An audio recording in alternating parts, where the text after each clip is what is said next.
Hey everybody, and welcome to the first ever Mollision Marketing Modcast. Yes. My name is Whitney Barkley. And I'm Alan Stowe. And we are going to talk to you today about managing your marketing chaos. No, we're not.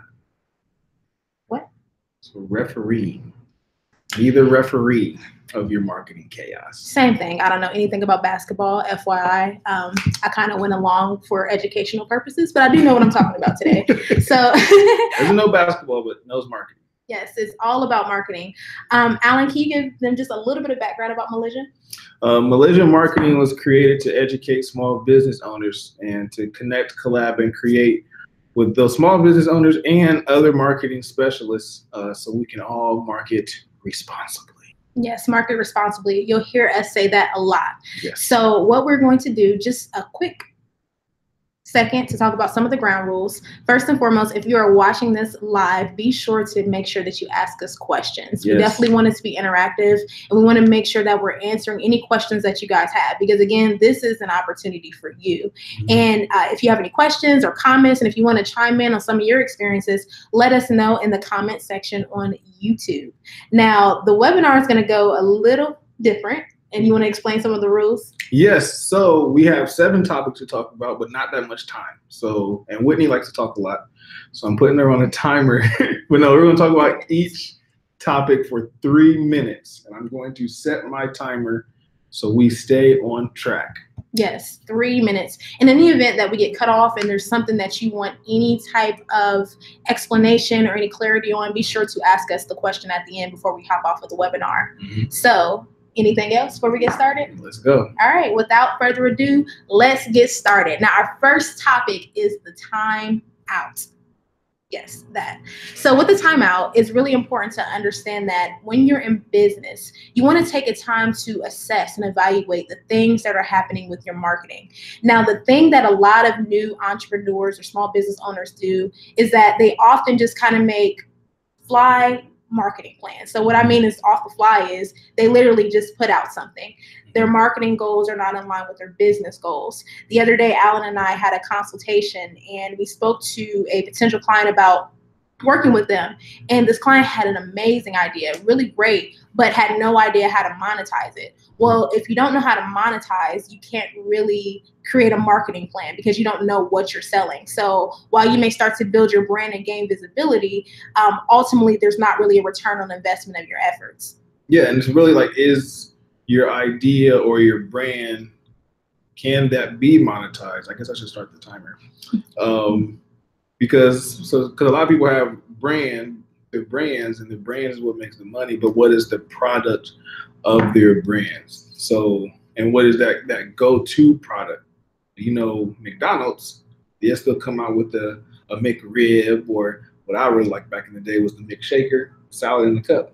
Oh yeah, I remember that. But at the end of the day, they will always sell a hamburger. Mm-hmm. So what is your business's hamburger?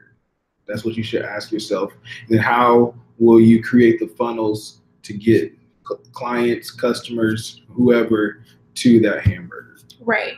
So in order to get that hamburger, as Alan liked to reference, one of the things that we highly recommend you to do in your business is a SWOT analysis. Mm-hmm. Now, if you're unfamiliar with a SWOT analysis, it stands for strengths, weaknesses, opportunities, and threats. Now, the term was first coined in the late 1970s by the Harvard Business School, and it was first used in education, but business owners and even corporations, they're still applying this principle today. So you want to look at your business. You know, what are the things that make your business stand out? What are the things that you don't have to worry about?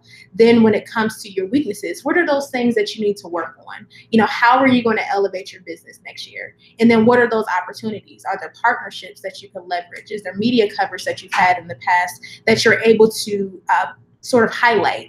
And then think about your threats. You know, what is the competition doing, or what are the things that you have internally that could affect you? So for a lot of small business owners, a lot of the threats might be finances. Maybe they don't have the budget to create that marketing plan that they want to do.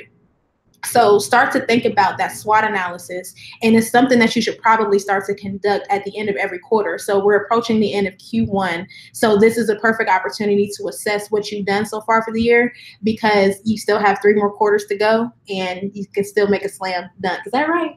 Slam dunk. I was gonna say a home run, Please but yes, we'll go with the slam dunk. But yeah, and the thing when you do you lay out your SWOT, you have your strengths, weaknesses, opportunities, and threats.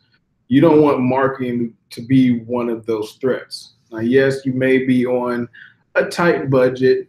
Even if your finances are your weaknesses, there are still easy ways to market or to partner with other entities or companies to market in that way. And a lot of marketing may have to be the foundation of marketing, which is word of mouth. So if you can get your product or your service in the hands of other marketing specialists or maybe other people or businesses that's in your sector, you might be able to overcome those financial weaknesses. Yes, and one of the most important things you definitely want to do, make sure you're understanding how you're tracking your metrics. So a lot of times we throw out money and spend. We're done. Ooh, that's the timer. Okay. Next topic. Dun, dun, dun. Okay. The next topic is scouting.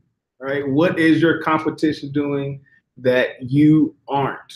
Right. So we wake up one morning and we think that we have this $1 million idea, but we don't know that years earlier, someone woke up a little bit earlier with the same idea. Don't be ashamed if someone has the same idea as you. See what they're doing to be successful in that industry and how you can make yours unique, right? So there's millions of fast food restaurants, there's millions of hair stores, there's millions of grocery stores, but what is it about you that will make your pitch to your customer unique? Yes. So one of the things that I've always learned in business, so there's 1,000,001, like Alan said, there's 1,000,001 people who will always be in your industry. I mean, if you're a service-based business, I mean, there's 1,000,001 coaches, there's 1,000,001 marketers, there's 1,000,001 financial counselors. But what is that thing that makes you stand out? And one of the things that you have to know is to know your audience, because not everyone is going to want to go to the same person. What is it about you that's going to make people specifically want to come to you? So for me, for example, one of the things that I value is a quick turnaround time. So a lot of times people who work with different marketers, graphic designers, or creatives in general will say, oh, they don't communicate, or, they take too long to create a project. So that's one of the pain points that I hear from my customers, and I figure out how to incorporate that into my brand so people want to be able to work with me. Yeah, and one thing to be aware of too is when is your season. So few companies will take the first quarter to assess how they're going to move forward for the year, but that depends on your competition as well. So if you look at the NFL and the NBA, it's two different seasons, right? Mm-hmm. The NFL is predominantly fall, and fall and winter, and then the NBA is winter and spring. So you want to know where your competition makes their strongest moves, so that way you may be able to make it earlier or scout what they're doing and do better after them. Yeah, and kind of going to that example, I'm not an NFL fan and I'm not a basketball fan, but I have a husband and he watches both at some point. He's more of an NFL fan than anything, but I know during NFL season, he's dedicated, right? But I know some of his friends, once basketball season comes, he's going to jump ship. So you want to kind of look at some of those indirect competitors as well. So even though they're not the same, they still kind of can take some of the market share of the people that you're trying to attract. Yeah. So understanding who to partner with to leverage what you're doing makes total sense. And I think that does it for our time on this topic. Does it really? Yes. Oh, wait, did it buzz? Wait, there we go. This is exciting. I like this format. Let's get it. Yes. What's next? Layup drills. Yes. All right. So now we're talking about layup drills. Layup drills is essentially creating consistent marketing habits. So many of us as small business owners, entrepreneurs, when we start, we want to work in our business. You know, marketing is typically at the bottom of our list. That's not something that we really want to do. And as a result, because we don't want to do the marketing, we become very inconsistent with the marketing. So you want to make sure that you're understanding the tools and the resources that are out there to help you market. So obviously the first thing, we said a little bit earlier about having a business plan, but this is where that marketing plan comes into play. So you really want to take an opportunity. A lot of times people do this at the end of the year, but to plan out the next year. So you kind of know some of the things that are coming up. So if you're a product-based business, you know certain holidays where you might want to run promotions. If there's specific events that are within your city that you want to take a part of, you want to think about the sponsorships and the way that you can be a part of those things. So kind of look forward. So that's some of the ways that you can kind of mitigate some of that anxiety about being consistent with your marketing.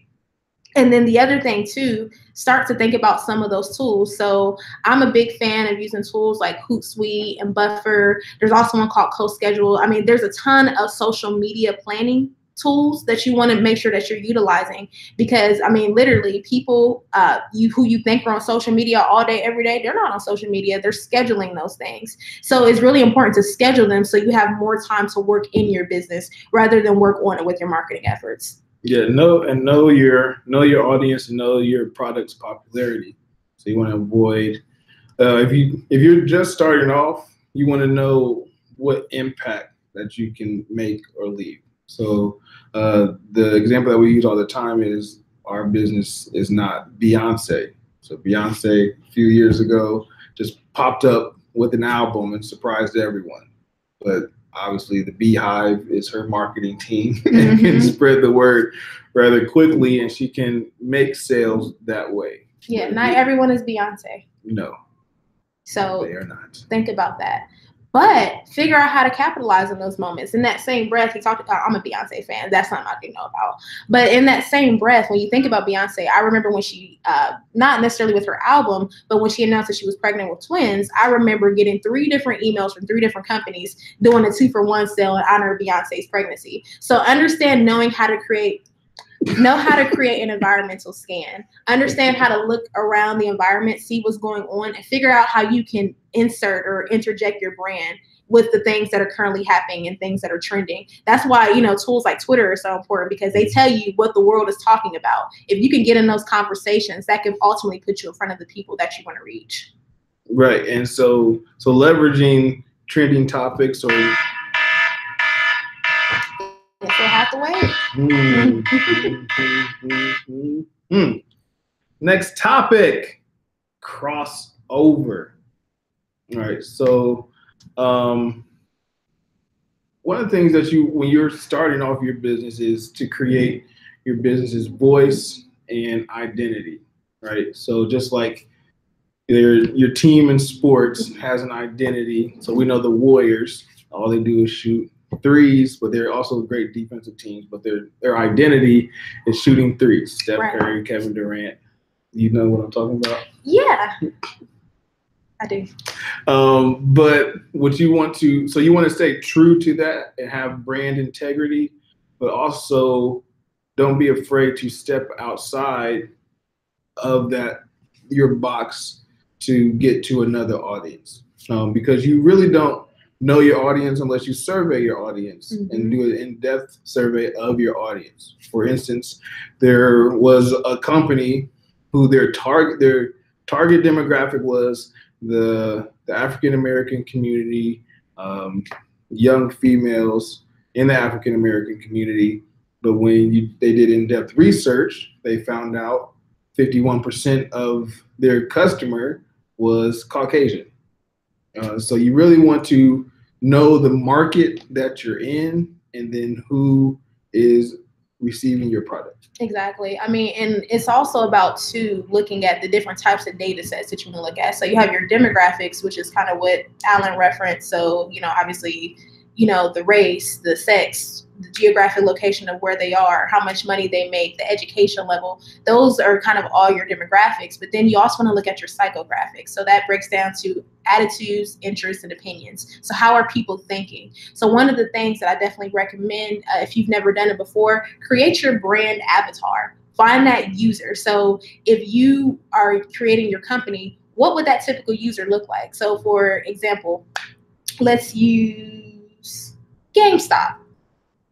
Let's use GameStop, right? Yeah. So think about the typical person that goes into GameStop. What? It's not me. It's not me. It might be him. It's not me. No? Okay. But think of the typical person that goes into GameStop. You know, there's someone who loves video games. They might still live in their parents' basement and play video games all day. You just kind of have to assess what those attitudes and interests are. Then in the same stroke, it could be a child. So you can have multiple user personas or different brand personalities. So when you market, it's a lot easier to market because you're thinking of a mental image of a person. Yeah, so obviously have your target and your focus to help drive your decision making, but be aware of the other audiences that you may touch as well. Yes. And also think about who's endorsing your brand too. That's a major thing. Figure out who endorses you and see if you can find people who have that similar demographic and psychographic. Time's up. Okay. Let's get it. All right. Next topic is the slam dunk. But before you go, this is the Modcast, the Modcast webinar with Mollision Marketing. We have an event coming up on the 31st called The Pulse, where if you are really intrigued in these topics and you're like, oh, I want to know more, you can join us for our event on March 31st, which we'll have more information about later. Yes. Whitney, slam dunk. Let's get it. So obviously we know a slam dunk is that shot. It's that defining moment of the game. Okay. And for you, I think so. Okay. I think a slam dunk is defining. Okay. So you want to think about that defining moment of your business. But before you can even get into that, you want to understand how you were going to create your goals. I know we've kind of talked about this as a recurring theme throughout this webinar, but setting goals is a must because there's a difference between planning and preparation. You know, you can plan to do certain things for your business, but if you're not really doing the things that you need to prepare, those things ultimately won't manifest. So think about, again, start from the end goal, right? So I once had a mentor who told me, when you think about business, start with how much money do you want to make, right? So let's say you want to make $100,000 in your business this year, right? So from that $100,000, what are the different products and services that you're going to do to create that mesh of $100,000? How much are you going to contribute with each bucket of the things that you're doing? So think about that and then break it down, you know, even by the week or the month. How much money do you want to make per week? How much do you want to do per month? And then once you do that, you can start to think about your marketing. You can start to think about those psychographics and demographics that we reference and figure out how you can incorporate that. And even too, reaching new audiences, that could be a part of your goals as well. So think about how you want to incorporate that and think about, is it even necessary? Because sometimes we try to bite off more than we can chew. And it's really important to stick with your core because you don't want to waste money in areas or on people who are not really invested in your brand. Right. So when you're doing your planning, you want to limit your focus because we all want to wake up and do absolutely everything. But my suggestion would be to take it quarter by quarter and come up with no more than 5 major goals that you want to hit in your quarter. So come up with the goals or your big pictures, and then from there dwindle down and find out the tactics that will make that big picture. So for instance, in the first quarter, you want to make $30,000, right? So how are you going to get $10,000 a month? Are you going to have an event each month? Then how are you going to execute those events? And so it just keeps dwindling down, but you want to start, like Whitney was saying, start with that big picture and then come up with your tactics. Mm-hmm. There's a big difference in that. Yes, there is a big difference. Can you go a little bit more in depth about tactics? Think about some of the ones that they might be able to identify with a little bit easier. Okay, so for instance, you want to increase a sale of your product that you set up in your market on your Facebook page. So that should be the big goal.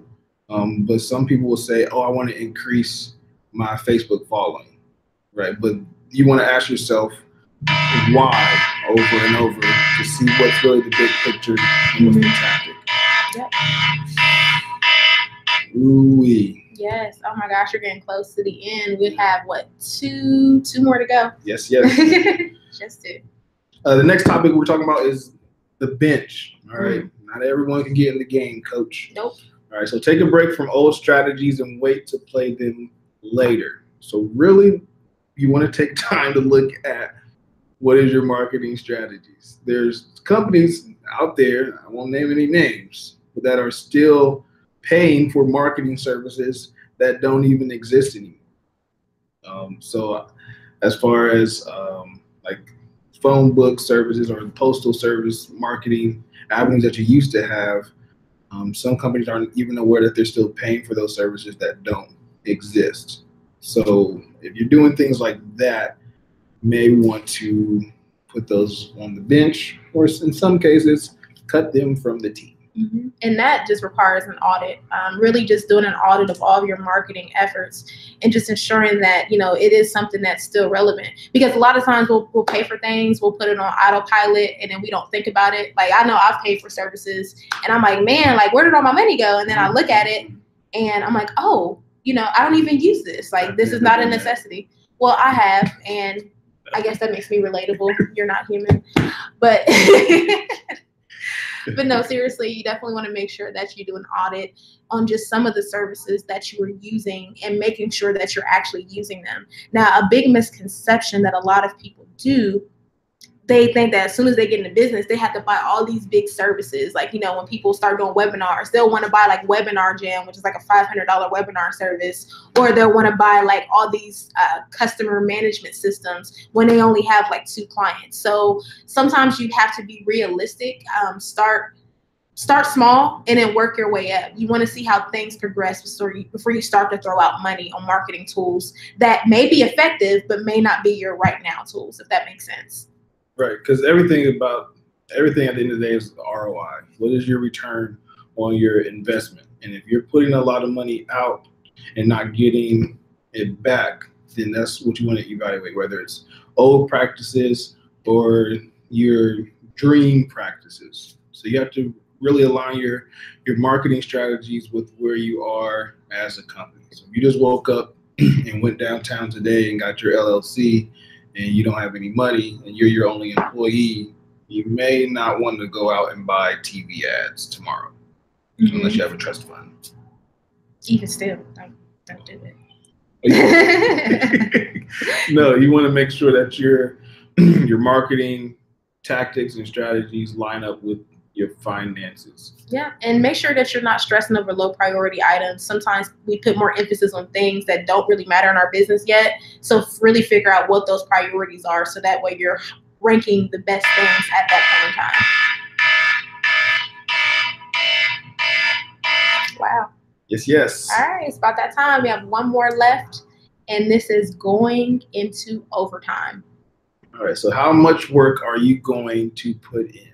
All right, so no dream comes to fruition without putting in any work. You don't wake up with an idea, go to your regular job, and then when you get home, your idea is waiting in your room. It's not.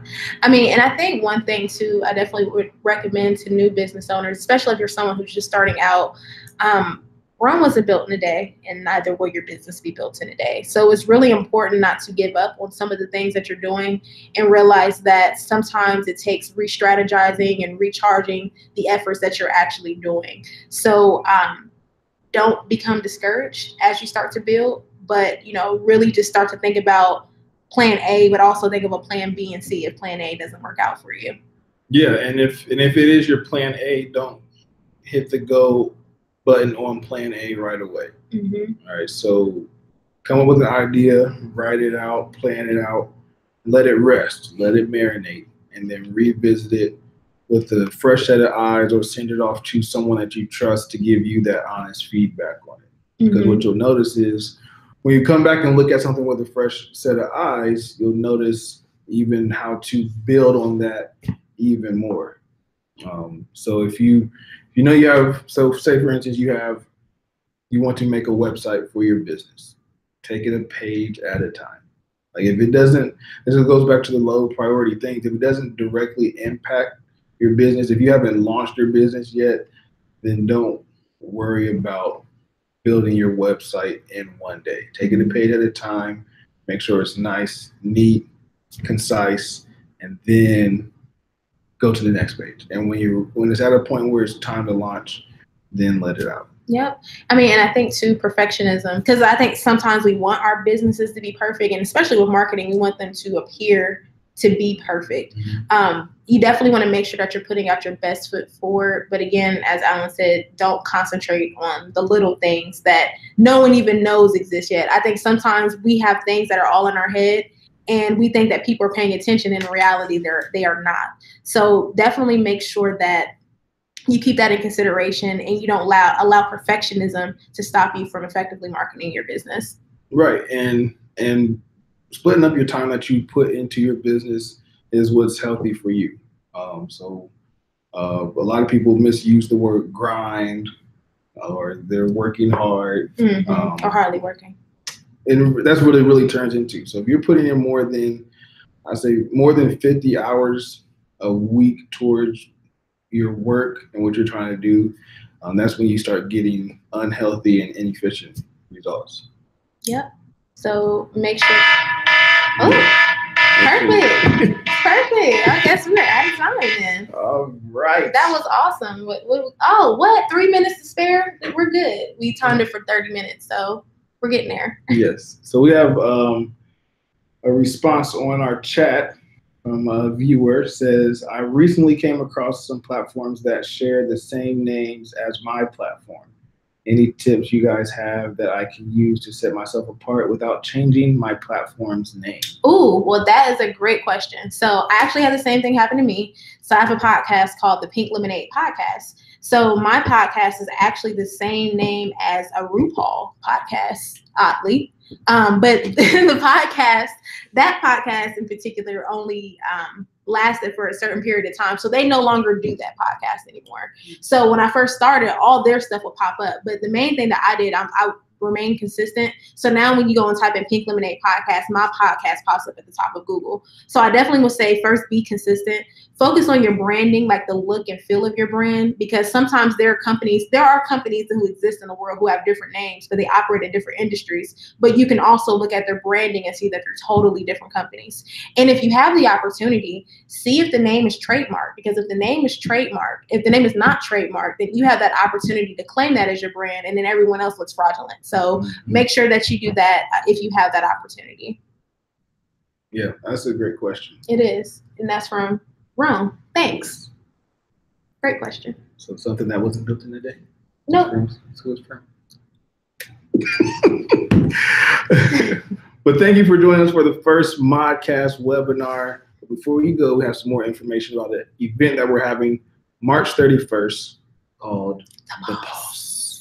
The pulse. So the pulse is really getting a pulse, making sure that your business is alive, getting a pulse on your business. And we coined it kind of preventative marketing care. So if you really care about your business and if you really care about how your business is presented to the world, make sure you come on to the pulse. We'll be going more in depth about some of these topics and answering any questions that you have about your business. Now, we do have a VIP option, and that VIP option is for someone who wants to work one-on-one with Alan and I. So Alan and I will meet with you for 30 minutes to kind of pick apart your business, kind of ask you some critical thinking questions, and then we'll come together with a plan that you can do it yourself or work with us to make sure that it comes into fruition. Yeah, so for more information about the Pulse, follow us on all social media platforms at Mollision Marketing, except Twitter, because they were hating on our characters. So at Mollision on Twitter. Twitter only. Yeah, and then or visit us at mollisionmarketing.com. Yes. So once again, I am Whitney L. Barkley. And I'm Alan Stowe. And we will see you guys next month. Peace.